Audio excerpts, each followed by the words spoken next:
Welcome to Nerdgasm, everyone. As you probably already know, every Flash has their own evil counterpart, and Eobard Thawne is by far the best Reverse Flash. Honestly, probably one of the best villains in DC Comics. But before Barry Allen takes up the role as the Flash, Jay Garrick has his own opposite, even though he doesn't go by the term Reverse Flash. Edward Claris actually shows up in the Flash's last issue, right before the Golden Age turned into the Silver Age. This Reverse Flash, who calls himself the Rival, is able to recreate Jay Garrick's formula that gives him his speed. But not only that, he actually gives a bunch of thugs the formula as well, which means that the Flash now has to compete with these thugs on more of a hand-to-hand combat level. Obviously, Jay Garrick has way more experience using his speed, so at first he is able to do some awesome stuff like create speed mirages so that the thugs can't stop him. But they definitely outnumber him, so even with his experience, the fact that they have his speed allows them to knock him unconscious and bring him to the Rival. Like most Reverse Flashes, the Rival is using a similar outfit to Jay Garrick. The thing is, it's just a lot more darker. He even has the hat, but for some reason, the Rival uses a black ski mask to hide his face, which I just find hilarious. Still, the Rival's plan was to take the speed that he got from using the formula and then just take over the city, get money, typical villain stuff. But to make sure that Jay Garrick can't stop him, he uses a formula that completely steals the speed from Jay and makes him significantly slower.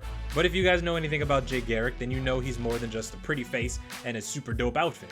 He is actually a scientist, and Jay Garrick is able to recreate the formula that gave him his powers, regaining his speed. The thing you have to remember here is that Jay Garrick wasn't originally tapping into the Speed Force. The Speed Force technically isn't created until Barry Allen becomes a speedster. So Jay Garrick is a metahuman who can also access the Speed Force. Well, I'm pretty sure you guys know what happens next. Jay Garrick gets his speed back, he's able to stop the Rival, and oh my goodness, in this hilarious Scooby-Doo moment, it turns out that the Rival is Edward Claris, a doctor at the college that Jay Garrick attends.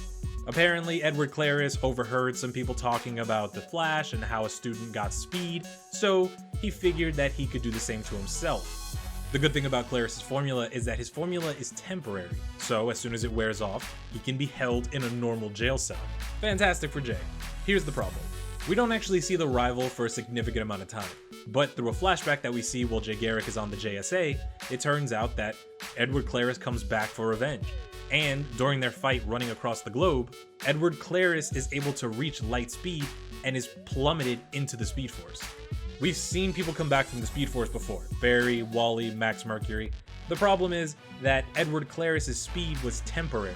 He's not a speedster. He shouldn't have been able to make it into the Speed Force, and probably only did it because he was running side by side with Jay. So once the formula wears off, he's just a normal man inside of the Speed Force. So the Speed Force is just basically tearing this guy apart for all of eternity. Thanks to a villain known as Johnny Sorrow, the Rival is able to break out of the Speed Force, and you can imagine how badly he wants revenge.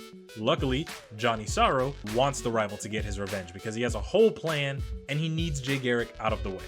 Being torn apart like that, you can imagine that Edward Claris's mind is not exactly intact. So, he goes on a rampage across America and starts murdering people. And the pattern in which he's murdering people actually spells his name out on the globe. The last place that he's gonna hit is, no surprise, Jay Garrick's wife, Joan.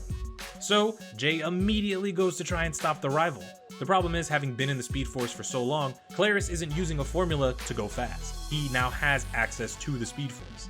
So, Jay Garrick is having just the tiniest trouble keeping up with him. Pushing himself beyond his normal limits, instead of killing Clarris, Jay Garrick just absorbs Clarris because he has no physical form. He's literal energy at this point.